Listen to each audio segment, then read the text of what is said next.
Shit, get you. Oh, show me this shit. Oh, I got the helicopter, Reese! I got the helicopter! I saw it. I saw it through the little cam. I can die now!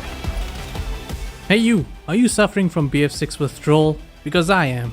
But now that it's over, I can focus up again. And since we're past our honeymoon phase, we can look back at what made the BF6 beta so fun and addictive, and also maybe some of the not so fun aspects as well. While it may have been imperfect, there's no denying it was fun as hell. So without further ado, let's get into my Battlefield 6 wishlist. Ooh, they're coming from A side, dude. They're coming from A side.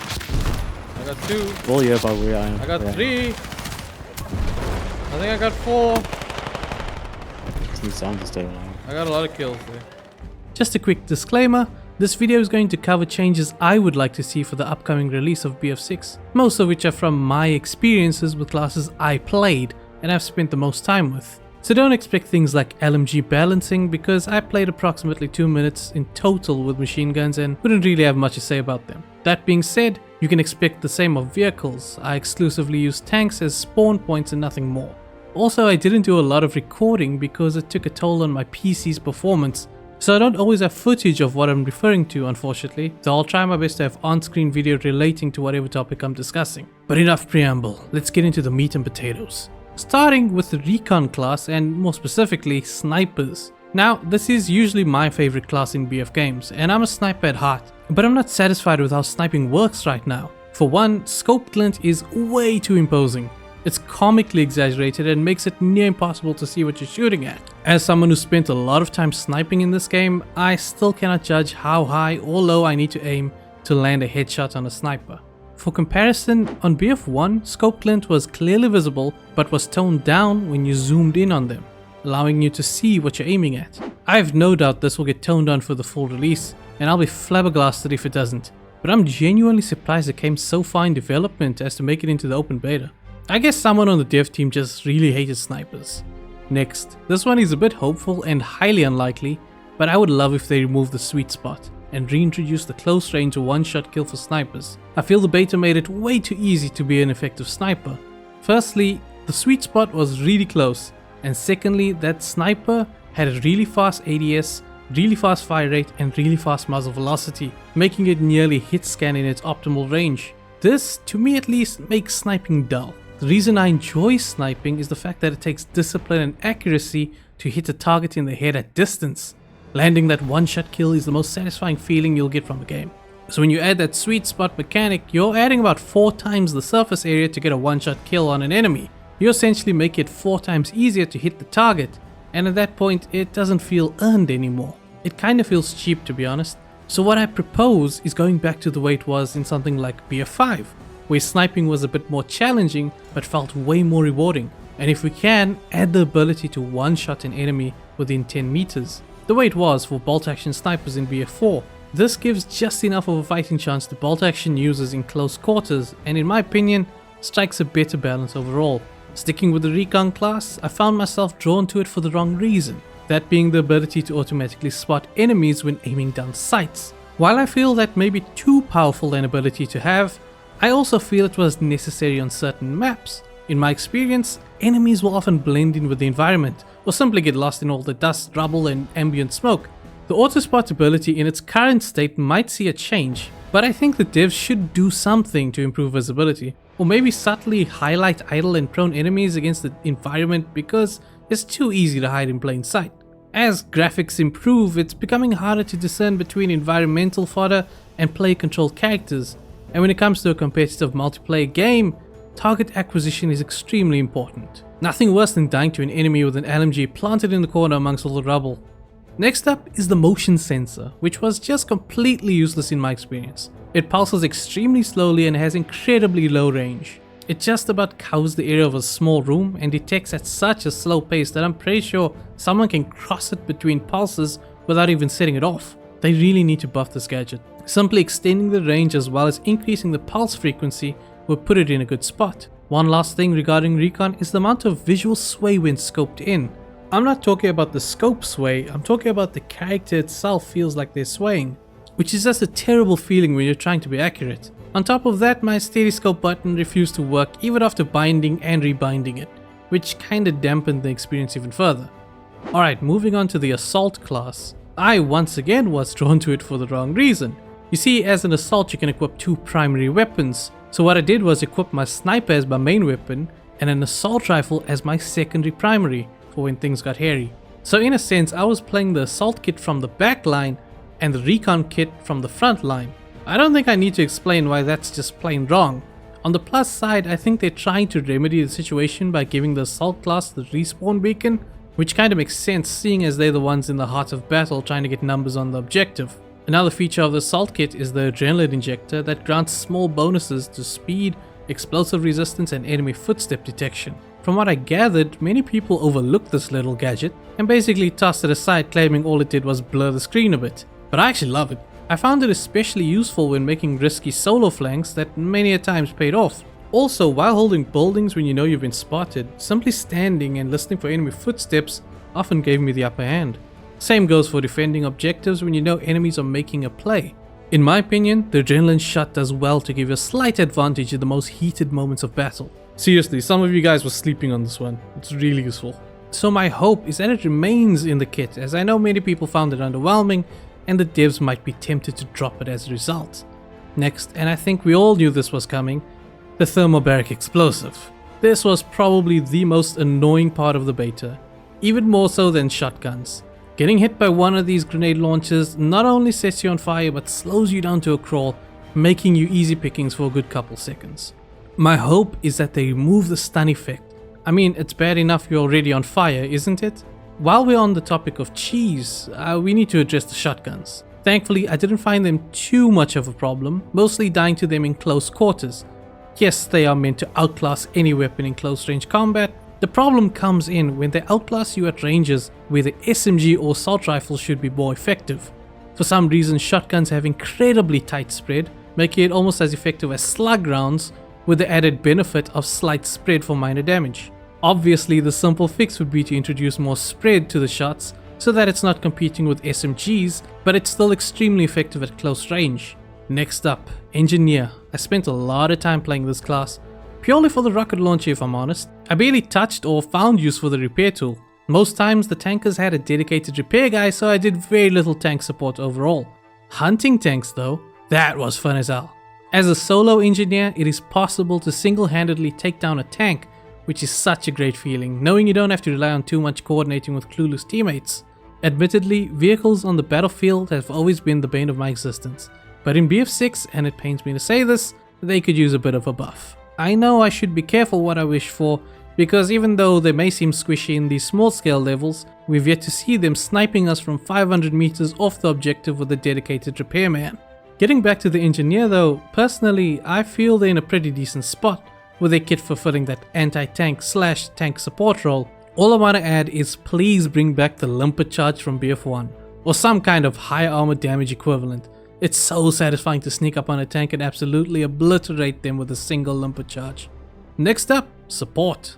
This class probably saw the least amount of playtime from me, not because it's bad, but because I usually play Combat Medic and wanted to experience more of the other classes in this limited time beta. As for the class itself, I found the supply bag, which now combines heals and ammo restock, to be a great fit. It better suits the role of being a supportive character. In the past, if you wanted to help your teammates with supplies, you had to choose between ammo or heal support. With both these things rolled up into one gadget, the other 3 classes will only ever need to seek out one type of class for all their resupply needs: defibs. By now you've probably seen the videos of players squad wiping enemies with a defibrillator. Is it funny? Yes. Is it a menace on the battlefield? Also yes. You know something's off when you reach for your defibs instead of your sidearm in close quarters. I sense this joke will get old really fast, so I sense a rebalance is in order. For starters, and I could be wrong about this, but I think there was a speed boost when you're holding the defibs. I kinda like that buff, so my suggestion would be to keep the speed buff with the defibs in hand, but have your character walk as soon as you start charging it. Only once you expend that charge should you be able to run again. This way, you aren't looking in horror as a medic charges you down with pedals in hand like a slasher villain. On top of that, I would like to see the charge time increase to at least twice as long, if not 3 times. It's absolutely bonkers how fast you can raise fallen teammates to full health. Many a times have I downed an enemy and in the middle of a reload have a medic pop around the corner and revive the player I just downed in a matter of about 2 seconds. Apart from the defurbs, I think support is in a good place overall. Lastly, to close things off, I want to get into some minor changes that I personally would like to see. Let me remind you, this is not the be-all end-all list. In fact, do me a favor and comment any changes you would like to see. I'm curious to know what you guys think. With that, let's start with one that's near and dear to my heart. Controller settings. I played on a controller for all my life, and it's only recently that I've been really making an effort to learn mouse and keyboard. Point is, I only dabbled in controller play for a brief moment in this beta, because I couldn't get the settings to a spot where it felt good to control. Now, I've been playing Apex Legends for the better part of 5 years, and it has spoiled me on some shooters, because the controller settings on that game is unmatched in my opinion. No other game has let me fine-tune every aspect of controller aim. Things like acceleration, ramp up time, response curves, inner and outer dead zones, which is something so important to make a controller feel responsive, and devs tend to overlook these things for the most part. I can go on and on about controller settings, but I'll spare you guys for now. But my one hopeful wish is that they have a look at Apex Legends settings and straight up copy their homework. I can't tell you the amount of times I've put down games purely because of how crappy the aim feels. Next, another one that's really high on my wish list is server browsers. There's been so many times that I've sat and waited for servers to fill up. And this beta was free, by the way. So what's gonna happen when you have to buy the game and the player base is even smaller? I live in South Africa, Cape Town to be specific, where the community is extremely small, and by the final night of the open beta we couldn't even band together 24 people at 11 PM to simply start a match. I ended up playing a completely different game at that point, which was so dissatisfying. This leads me to another really hopeful wish, and one that only affects a very specific group of people. So, I still play on 5G mobile data, and when I play multiplayer games, it's usually on European servers at around 170 to 190 milliseconds ping on a good day. Half of the time it's just over 200 milliseconds. Do me a favor and have a look at this map. I live in a place that's probably the worst place to be if you're serious about multiplayer games. I love BF1 and BF4, but I cannot play them. I literally cannot finish a round of BF4 because I automatically get kicked from the server after about a minute because my ping is too high. As for BF1, while I can remain in the game for the full duration of the match, it's near impossible to be competitive in any sense. I believe the developers added a system to this game that requires you to predict target movement and shoot at a space where the player will be instead of where you actually see them. I cannot begin to tell you how incredibly difficult that is to consistently pull off. It is just a maddening way to play the game. But this is how they try to combat the high pinging players and instances of players dying around corners and also trade kills, I guess.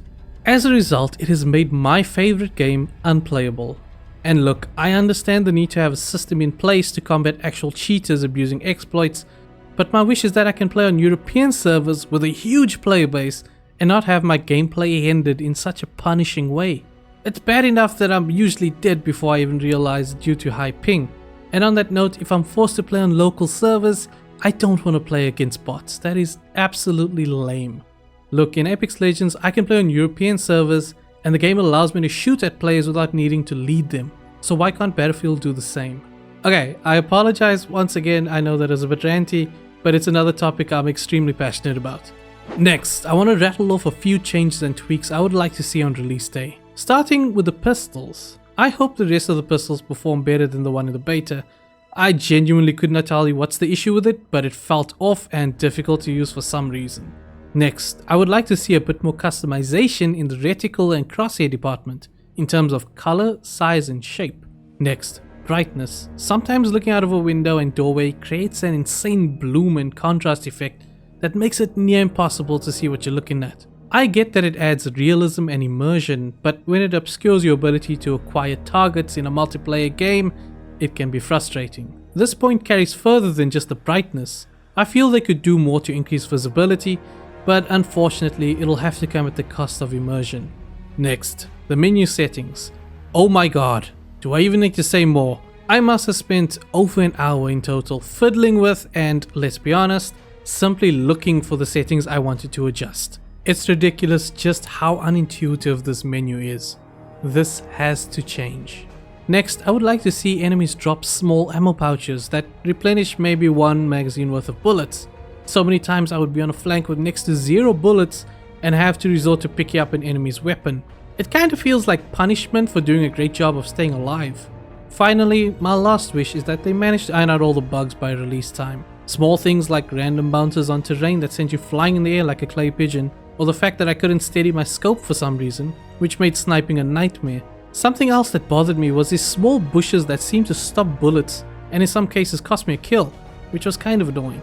Also, the out of bounds bullshit where people were sitting on rooftops and sniping from positions that shouldn't have been possible. This put quite a huge damper on some of the matches, but I believe the devs are already at work on this issue.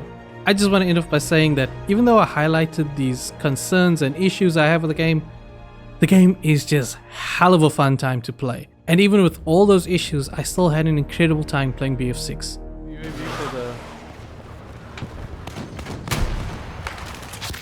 Whoa, I got him! What? Anyways, that's gonna be it for this one. I want to thank you if you made it this far, and don't forget to leave a comment on what's on your BF6 wishlist. Thank you for watching, and I'll see you in the next one. Bye bye.